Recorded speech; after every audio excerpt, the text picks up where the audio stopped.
یہ خاصا مشکل ہے، اور وہ یہ ہے کہ حضرت حسین رضی اللہ تعالی عنہ کا نماز جنازہ کس نے پڑھایا تھا؟ یہ آپ جانتے ہیں کہ حضرت حسین رضی اللہ تعالی عنہ جب پیدا ہوئے تو سب سے پہلے ان کے کان میں جو آواز پڑی اذان کی شکل میں، وہ جناب رسالت پناہ صلی اللہ علیہ وسلم کی تھی، پہلی آواز۔ دوسرا جو گھٹی تھی وہ حضور صلی اللہ علیہ وسلم نے کھجور نرم کر کے دی تھی۔ ان کی کل عمر جو ہے وہ 55 سال ہے، حضرت حسین رضی اللہ تعالیٰ۔ جو یہ شہید ہوئے ہیں تو شہید ہونے والوں میں ان کے بھائی ابو بکر بھی تھے، عمر بھی تھے، عثمان بھی تھے۔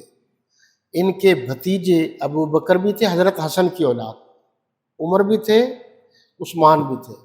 بڑا ظلم ہے، 72 میں سے حضرت حسن کی اولاد اور حضرت حسین کے بھائیوں کا نام لے کر لوگ بات نہیں کرتے، جھوٹ بول دیتے۔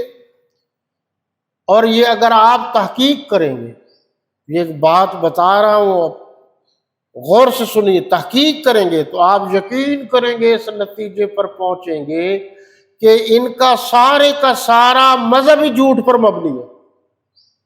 جس کہانی کو آپ چھیڑیں گے اور اس کے پیچھے لگیں گے کہ دیکھیں ہے کیا، تو آپ کو پتہ چلے گا یہ ساری کے ساری کہانی جھوٹ پر مبنی ہے۔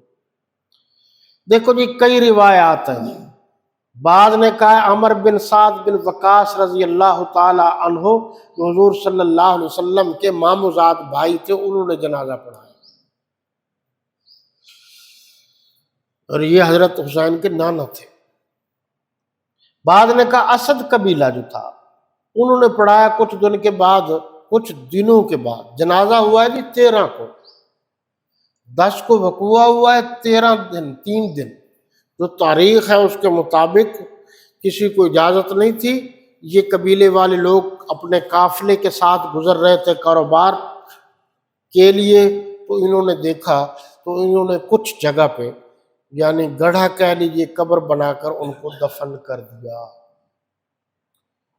شیعہ کہتے ہیں کہ امام زین العابدین نے جنازہ پڑھایا، حالانکہ یہ روایت بالکل ضعیف ہے۔ ان کے بقول وہ زخمی تھے، ہماری تحقیق کے مطابق ان کی عمر بڑی تھی، 16-17 سال تھی۔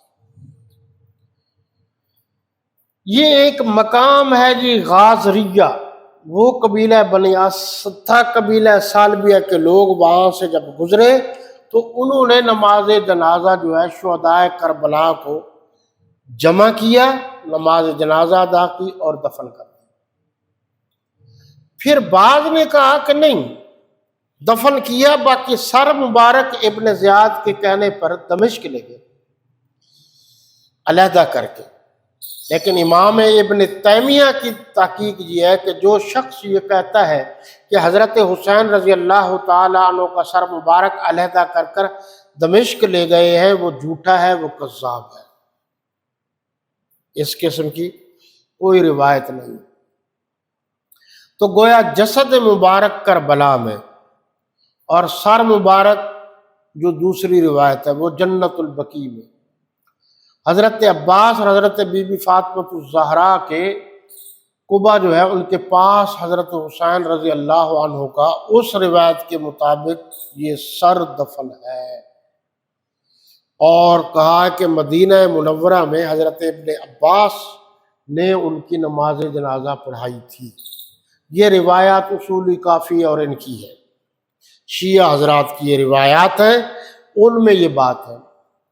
بعض نے لکھا ہے جی ابن زیاد نے حضرت عمر کا سر مبارک کوفہ سے دمشق یزید کے پاس بھیجا، یزید نے حاکم مدینہ عمر بن سعد کی طرف بھیجا، اس نے سر مبارک کو کفن دیا اور سیدہ فاطمہ کے پہلو میں دفن کر دیا۔ یہ روایات کی کتابیں ابن سعد جلد 5 صفحہ نمبر 176، ابن کثیر جلد 8 صفحہ نمبر 208۔ تو یہ روایات ہے۔ بعض تاریخ بغداد میں بھی ہے، وہ کہتے ہیں کہ حضرت حسین رضی اللہ تعالیٰ عنہ کے مزار کی ایک جگہ دریافت کی گئی، تو جب ہم نے تحقیق کی تو تحقیق یہ ہے کہ لا علمی کا اظہار کیا۔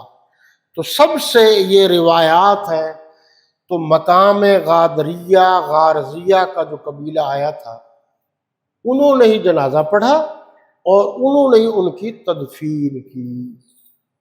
باقی اس پر تاریخی بحث ہے۔ باقی جو قافلہ بچا وہ دمشق گیا، اور یہ بھی تاریخ میں لکھا ہوا ہے کہ بی بی زینب کی دربار آج بھی دمشق میں ہے۔ تو واللہ عالم بالصواب، دو لفظ میرے یاد رکھ لیجئے جی، کہ یزید کا معاملہ تاریخی معاملہ ہے اور حضرت حسین کا معاملہ ایمان کا معاملہ ہے۔